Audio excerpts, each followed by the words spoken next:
Bang, mungkin bisa dijelasin mungkin kemarin ketemu Saka di Cirebon seperti apa nih mungkin Bang? Jadi gini, kita tuh beberapa hari yang lalu tuh ada grup WA dalam kasus Vina. Lalu terutama adalah fokus masalah Saka.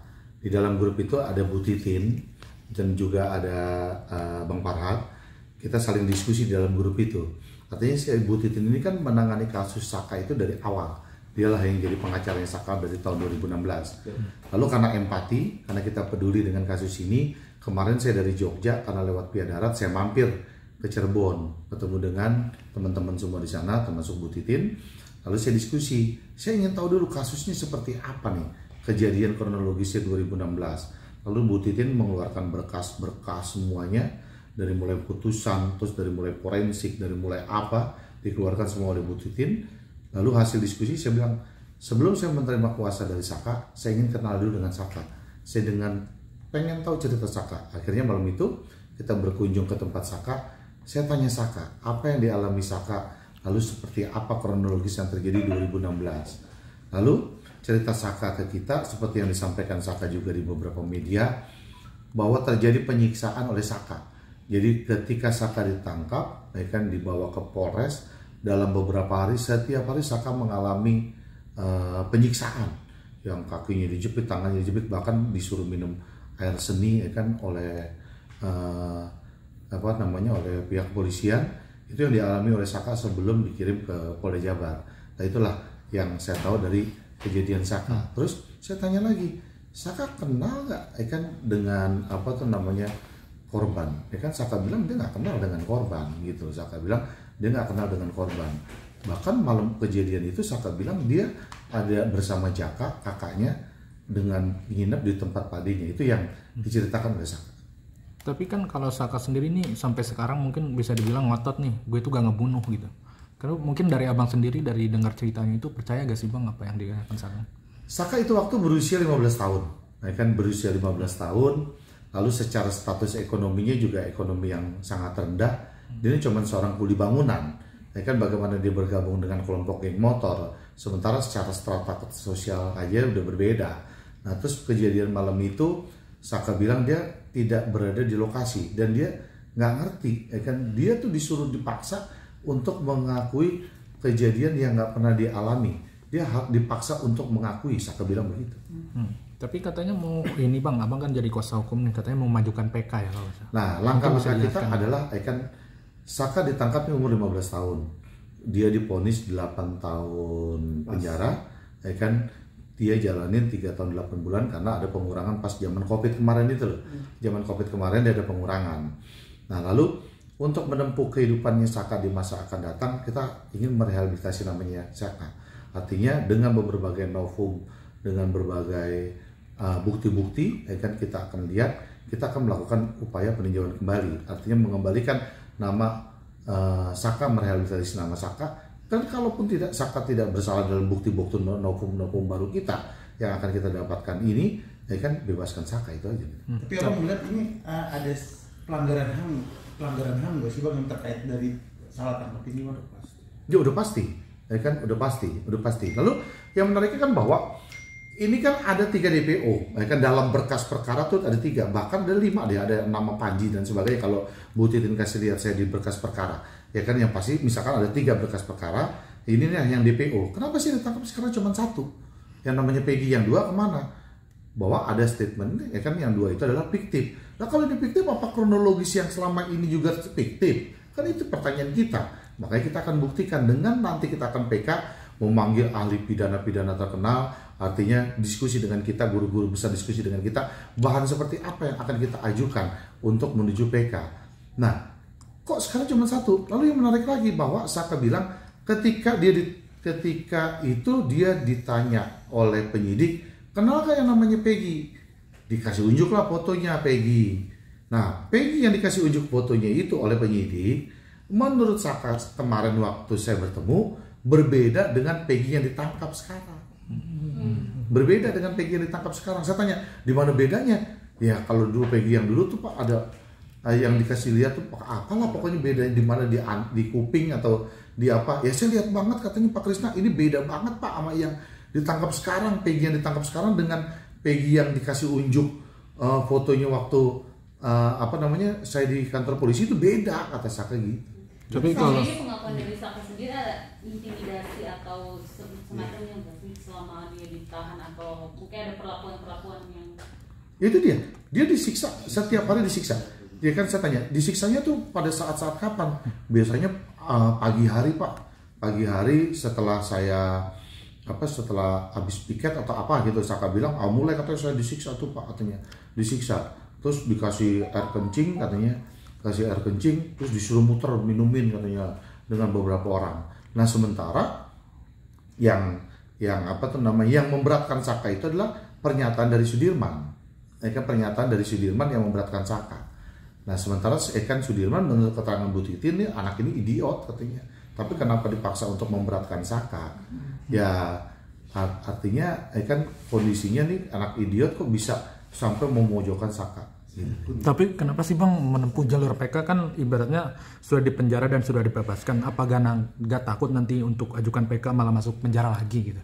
Jangan, artinya bahwa gini, kita kan mau merehabilitasi namanya Saka. Sekarang ini Saka ini kesulitan mencari pekerjaan.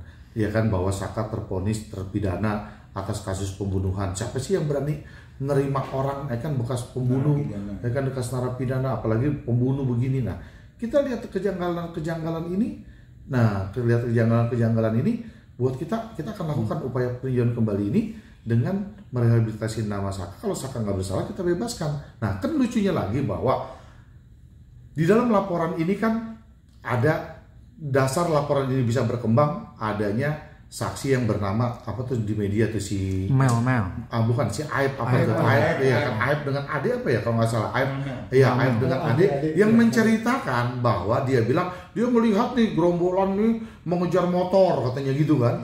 Mereka mengejar motor, terus dilihat di belakang ini sampai terjatuh terus dia lihat lagi kondisinya ini semua. Dan si Aib atau siapa lah gitu, Aib atau Ade itu dia tuh ada dalam berkas perkara. Dan anehnya saksi yang melihat kejadian ini tidak dihadirkan di dalam pengadilan. Dia nggak pernah hadir di dalam pengadilan. Si Aib ini nggak pernah hadir dalam pengadilan. Nah itulah yang membuat kita kejanggalan itu banyak nih, kejanggalannya. Bang, ada tindakan ini nggak? Tindakan artinya antisipasi nih. Artinya kan tadi Abang mengatakan bahwa si Saka ini paling tidak mengetahui gitu nih korban pelaku seperti apa ada ini nggak Bang, maksudnya firewall kayak misalnya untuk menahan dia gitu agar dia ini selamat dari kan banyak juga kan intimidasi, mungkin teror yang menimpa dia gitu. Abang sendiri sebagai kuasa hukum bisa ada antisipasinya nggak Bang? Antisipasi seperti apa maksudnya? Maksudnya kayak misalnya penjagaan atau mungkin terkait dengan teror pasca kejadian gitu. Ya, terkait itu karena tahapnya ini adalah kita rencana melakukan upaya hukum terhadap PK, tidak bicara penyidikan lagi, tidak bicara di tatanan kepolisian. Walaupun sebagai bukti PK kita yang paling utama termasuk pengakuan dari saksi yang ada bahwa waktu kejadian dia tidak berada di lokasi karena ada bukti saksi berupa keterangan dari keluarganya. Itu menjadi poin penting untuk upaya hukum peninjauan kembali nanti. Dan terkait teror yang teman-teman maksud, ya itu ada bentuk atensi dari Presiden Republik Indonesia agar perkara ini dikawal secara adil, terbuka, agar berjalan dengan proses peradilan yang sebagaimana yang aturan perundang-undangan yang berlaku, kurang lebih seperti itu. Bang, ini kan ada sosok juga yang mendampingi yang Saka itu Sadikun ya. Sadikun itu sendiri nanti mau dihadirkan juga kan, katanya dia juga sebagai temannya Saka juga. Itu teman siapa? Temannya Saka Bang. Teman Saka, si Sadikun. Ada Saka pernah cerita atau seperti apa? Belum sampai ke situ pembahasannya. Nah, kalau saya lihat ya dalam menarik kasus ini, saya melihat berkas kemarin yang disampaikan Bu Titin, kita coba sama-sama bedah berkasnya. Hasil forensiknya tidak sesuai dengan dalam putusan. Artinya dalam putusan persidangan bahwa terjadi ada apa namanya senjata tajam yang masuk, kan ditusuk di sini dan sebagainya. Sementara hasil forensik itu tidak ditemukan adanya senjata tajam yang masuk ke dalam tubuh, tapi lebih kepada luka-luka baret-baret dan hanya ada benturan di belakang kepala. Jadi nggak ada hasil forensiknya yang menyatakan senjata tajam itu masuk ke dalam tubuh. Bang, sekarang kan lagi fokus soal DPO yang bernama Vegi. Nah, Vegi itu kan juga masih bertanya-tanya benar atau tidak, ya kan? Dan polisi juga lagi bekerja otak utama dari pembunuhan ini. Nanti kalau suatu saat dugaan otak utama ketangkap dan di situ benar-benar si Taka itu terbukti, gimana, Pak? Kenapa? Kalau menyatakan otak utama ketangkap dan dia menjabarkan bahwa Saka terbukti bersalah juga. Ikut atau ada di situ, gimana, Bang? Karena abang kan intinya mau PK nih. Kalau ada keterangan saksi yang menyampaikan seperti itu sah-sah saja, walaupun itu kita tidak mengetahui kebenaran dari statement yang disampaikan. Yang jelas yang perlu kita ketahui, waktu terjadinya kejadian atau peristiwa, Taka masih berumur 15 tahun. Bagaimanapun dia adalah masuk kategori anak. Anak itu dalam pengertian Undang-Undang Perlindungan Anak, umurnya belum genap 18 tahun. Itu yang harus dipahami. Dan jelas yang paling utama itu Saka tidak pernah mengetahui terkait korban. Dalam hal ini Pina dan Eki. Itu adalah poin penting karena kondisinya klien kami berada di rumahnya atau waktu ditangkap oleh polisi sedang perjalanan ke bengkel. Itu termasuk poin yang sangat penting untuk upaya hukum PK. Ya, salah satu pertimbangan dalam PK sebagaimana pasal 263 ayat 2 yaitu adanya nopum atau bukti baru, kemudian adanya kekhilafan hakim. Termasuk ada putusan yang saling bertentangan. Itu menjadi materi. Dan sebagaimana dalam KUHP, dalam pasal 184 ayat 2, alat bukti itu ada 5. Alat bukti saksi, ahli, surat, kemudian petunjuk, dan keterangan terdakwa. Ini dalam proses persidangan. Bukti ini yang dipakai hakim dalam memvonis. Bang, kalau dalam hal ini Saka. Dan alat bukti tersebut yang akan kita pakai juga untuk melakukan upaya hukum PK. Semisal contoh yang menarik satu, kemungkinan besar kan dia menggunakan HP. Dalam konteks ilmu pengetahuan itu bisa dipakai untuk mengetahui atau di tracking posisinya sedang berada di mana di 2016. Ya, mudah-mudahan dengan keterangan ahli hal tersebut bisa menjadi bukti petunjuk sebagaimana saya sebutkan dalam pasal 184 tadi, agar menjadi terang suatu peristiwa pidana yang tidak merugikan klien kami, saudara Saka. Tapi apa sih yang menjadi poin penting Saka tuh Matut kalau ini tuh bukan Peggy yang ditangkap yang sekarang yang sebenarnya gitu. Gak yakin gitu ya, Saka aja gak yakin. Apa sih yang jadi dia poin-poin penting kan yang rame juga. Sebenarnya gak ada poinnya, kan secara natural aja bahwa Saka bilang, dia cerita kemarin itu foto yang disodorkan oleh penyidik, Pak, kan ketika saya berada di Polres atau berada di Polres ya, gimana saya lupa, pokoknya di pihak kepolisian, ini loh, kamu kenal gak dengan yang namanya Peggy ini? Saka bilang nggak kenal dia dengan Peggy ini. Lalu kan sekarang beredar Peggy ditangkap di media sosial, foto-foto Peggy seperti ini. Saka bilang bahwa ini bukan Peggy yang disodorin oleh penyidik itu waktu fotonya. Bahkan kemarin waktu Saka ngomong tuh ada Jaka, kakaknya si Saka. Jaka bilang Peggy yang sekarang ada ditangkap itu kakak kelas dia sekolah katanya. Kakak kelas dia sekolah itu. Tapi ini dari Pak Ito Sumardi kan bilang kalau Saka nih gak bisa buktikan kalau dia bukan pembunuh, malah bisa kena undang-undang ITE. Karena gimana tuh Bang tanggapan? Ya pastinya tentunya konsekuensinya kan artinya apa yang dialami peristiwa itu kan Saka sendiri yang tahu. Nah, kan kami sebagai penasihat hukum melakukan upaya PK dengan bahan-bahan pertimbangan novum-novum yang akan kami kumpulkan, kan yang akan kami temukan novum-novum baru ini dengan beberapa ahli pidana kembali lagi tadi kita diskusi, ya kita lakukan upaya hukum itu aja. Bang, dari kacamata hukum proses sudah masuk di pengadilan menjalankan itu Abang sebagai polisi apa sih yang mindset yang salah dari kejaksaan atau penyidikan atau hakim sendiri sih bang dengan kasus ini bang? Ya kan bisa saja kita berpendapat artinya bahwa ada kekeliruan ya kan di dalam ini, bahwa ya kan dengan adanya seperti saya bilang tadi, kenapa sih Aep sebagai saksi kunci, dia yang mengetahui kejadian peristiwa awalnya, apa sih beratnya dihadirkan? Kenapa sampai tidak dihadirkan? Sementara laporan itu dimulainya kan karena dari keterangannya si Aep.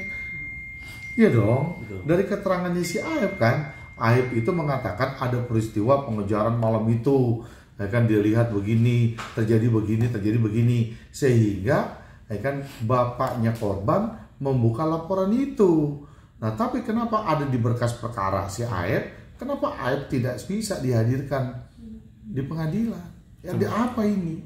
Gitu loh, ada apa ini? Nah, inilah yang membuat kami melakukan hal-hal, ya kan, mendapatkan bukti-bukti, ya kan, untuk melakukan upaya PK itu. Tapi kalau terkait kondisi Saka sendiri seperti apa sih bang sekarang ini? Saya tanya kemarin, Saka, apa yang kamu alami sekarang ini? Ya kan Saka bilang katanya dia traumatik sekali dengan kejadian itu. Dia tuh bahkan kalau ngelihat mau datang ke kantor polisi apa gimana tuh kayak ketakutan dia. Ya kan kayak ketakutan. Makanya kemarin tuh menghindar, saya bilang kamu nggak ada ongkos atau apa sih sebenarnya Pak? Saya ketakutan Pak. Ya kan tolong dampingi kita, ya kita akan dampingi lah. Ya kelihatan traumatik banget lah dia menghadapi kasus ini dengan berbagai penyiksaan yang dialami dalam beberapa hari ketika dia berada di Polres ya. Orang tua dari Saka sendiri seperti apa sih bang? Saka dari kecil itu dia tuh nggak kenal bapaknya katanya. Bapaknya ada tapi dia nggak kenal dengan bapaknya. Dari kecil dia cuma hidup sama kakaknya sama ibunya aja. Dia nggak kenal dengan bapaknya. Tapi kalau terkait keterangan Melmel gimana sih bang? Kan dia menyebutkan bahwa ada tuh Saka di lokasi kejadian sama si Linda. Nah itu kan mungkin bisa kesana gimana nih bang? Kan kalau Saka sedangkan membantah nih kalau ada. Melmel saya belum pelajari. Artinya Melmel dulu ada berkas perkara ya? Ya kan ada di berkas perkara atau enggak sebelum dia? Ya kan Melmel. Tapi dia artinya bercerita semuanya gitu. Sekarang dia timbul nih Melmel dari mana saya juga nggak ngerti. Kalau nggak salah tuh Melmel pernah ada dalam berkas perkara atau enggak, saya lihat lagi nanti coba ya. Tapi saya belum lihat berkas perkaranya atau Melmel ada atau enggak. Tapi kalau dia nggak ada dalam berkas perkara, sekarang tiba-tiba nongol Melmel, ya siapa Melmel? Gitu loh, ya kan siapa Melmel? Sebenarnya kan terungkap harusnya nih dari CCTV aja tuh udah kelihatan. Cuman kan terkait CCTV gimana dia? Nah iya bang, terbaru. Iya, agak teka-teki kalau terkait CCTV. Nah gimana bang tanggapannya tuh terkait CCTV terbaru tuh bang? Ya terkait CCTV ya sebenarnya itu seharusnya dijadikan bukti oleh penyidik waktu itu. Akan tetapi terkait bukti CCTV kita juga sedang menggali ya. Iya. Dan kalau memang ada bukti petunjuk di situ bisa juga dijadikan sebagai alasan yang PK akan kita lakukan ini. Bang, seandainya PK ini masuk dan katakan nggak bersalah, tuntutan abang kan mengabaikan nama baik seorang kakak, ya kan? Ada tuntutan balik nggak sih bang? Ada dalam tanda kutip ganti rugi, karena kan sudah disiksa. Kasarnya udah Kerugian moral dan material bang untuk Sementara ini kita belum pikirkan itu. Artinya bahwa kan apa yang akan kita lakukan kan apakah tuntutan balik atau bagaimana, kita tidak pikirkan itu. Kita masih fokus bagaimana mempersiapkan bahan-bahan PK ini untuk merehab namanya Saka dan minta keadilan seadil-adilnya itu. Sebagaimana disebutkan dalam KUHP juga menjelaskan berhubungan dengan proses rehabilitasi atau perbaikan terhadap nama seseorang yang dituduhkan. Seperti itu ya. Bang, pilih gitu bang soal yang Peggy itu bang dari kacamata seorang hukum. Gimana? Peggy yang sekarang kasusnya masuk netizen nggak percaya dengan bukti-bukti hanya sekertas KK, KTP, tapi bukti-bukti kayak golok kayak apapun yang dijabarkan humas itu tidak perlu. Abang melihatnya gimana nih bang? Pilih gitu bang. Saya kurang mendalami dalam kasusnya Peggy ya kan, yang dialami Peggy saya kurang. Cuma saya bilang pokoknya statement dari apa yang disampaikan di beberapa media oleh klien saya Saka kan bahwa orang yang disodorkan fotonya dengan yang ditangkap sekarang berbeda, itu aja kata saya. Bang, sekarang Saka kegiatannya? Saka kegiatannya nggak bisa bekerja, nganggur aja dia. nganggur, nggak bisa kerja, kan dia serabutan aja, makan seadanya aja. Artinya bahwa apa yang bisa dia kerjakan, tapi secara resmi kalau dia mau melamar kerja, melamar apa, dia agak kesulitan untuk melakukan itu. Berarti dia keluarga yang kurang mampu bisa dikatakan. Kurang mampu. Iya, sangat kurang mampu sekali. Berarti hari-hari dapat uang itu dari serabutan di rumah. Ya dari serabutan aja lah, kan mungkin disuruh orang atau apa gitu dia kerja. Tapi bukti-bukti yang viral selama ini di foto-foto netizen membongkar semua fakta yang ada foto-foto orang-orang itu zaman dulu kecil sering nongkrong gimana bang? Karena mereka kan satu kampung, mereka tuh satu kampung, mereka saling kenal, mereka satu kampung, mereka saling kenal. Teman terhadap Sudirman, Saka bilang dia nggak kenal terhadap Sudirman, dia nggak kenal atau apa gitu loh, nggak dekat nggak apa gitu loh. Cuman karena di satu kampung kan dia bisa aja dia saling kenal lah satu kampung. Bang, ini ada yang terbaru nih bang, soal Bu Titin katanya diduga kesurupan arwah Pina. Gimana nih bang berita terbaru update-nya itu? Tanggapan abang nih gimana bang? Saya sih tiap hari mau Bu Titin, bahkan tadi pun juga kita baru komunikasi dengan Bu Titin, nggak ada cerita dia. Kan dia kesurupan arwahnya Pina sih. Nggak ada cerita ya. Oke gitu ya. Harapan abang nih buat oknum atau kepolisian Polda Jabar harusnya seperti apa bang? Ya, kalau terkait tindakan yang diduga dilakukan tersebut sudah jelas. Di situ ada dalam kepolisian ada proses propam. Kita juga bisa melakukan tindakan berupa melaporkan ke lembaga hak asasi manusia. Tapi di sini kita akan lebih fokus kepada melakukan upaya hukum PK. Tadi yang menarik menurut saya ada ancaman yang diduga dari luar dalam arti Undang-Undang ITE ya, atau pencemaran nama baik, itu memang termasuk hal yang perlu disikapi. Klien kami dalam proses ini adalah korban sebagaimana asesmen yang disampaikan. Nah, korban yang berhak dong melakukan pembelaan diri bahwa dia adalah bukan pelaku dari tindak pidana.